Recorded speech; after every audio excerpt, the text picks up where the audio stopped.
What's happening, everyone? Devon from Debo's Fishing. You get a box with a compressor and an airbrush, and what the heck do you do with all this? Well, that's what I'm here to talk about today, getting started and getting set up when you get all of this.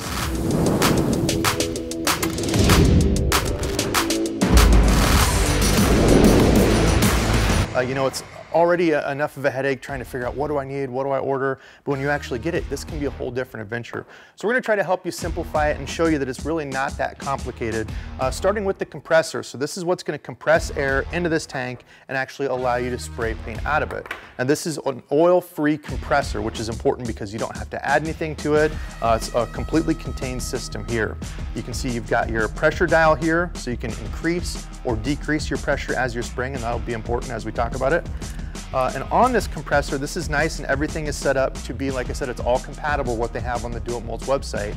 The airbrush that you get is already ready with the male and female fittings here with the ring in it. So it's simply just put this on here, screw it on tight, and everything is ready to go.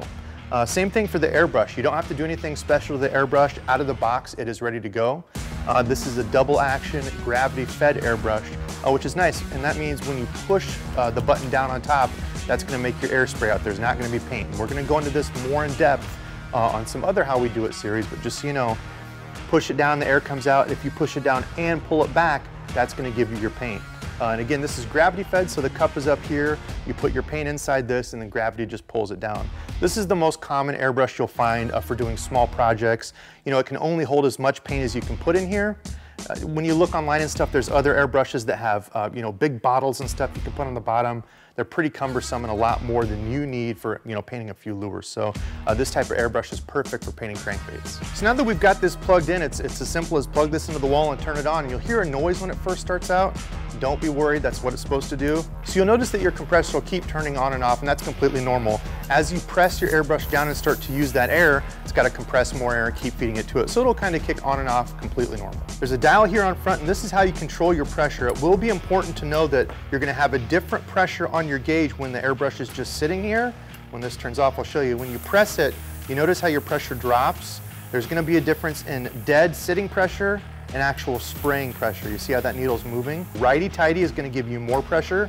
You notice it'll go up. Lefty-loosey, as you turn it, it's going to decrease your pressure.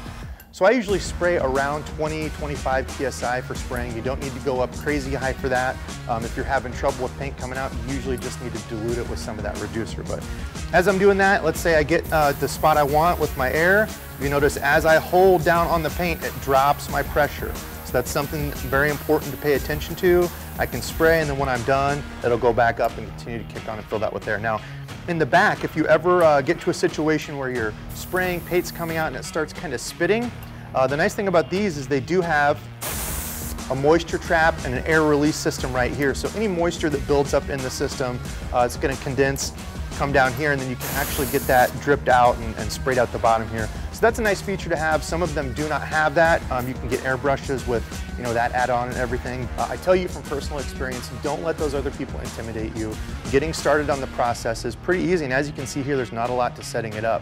But what it does take is a lot of practice. So for everything you've seen here, from the compressor to the brush to the paint, check out doitmolds.com for everything you need to get started airbrushing.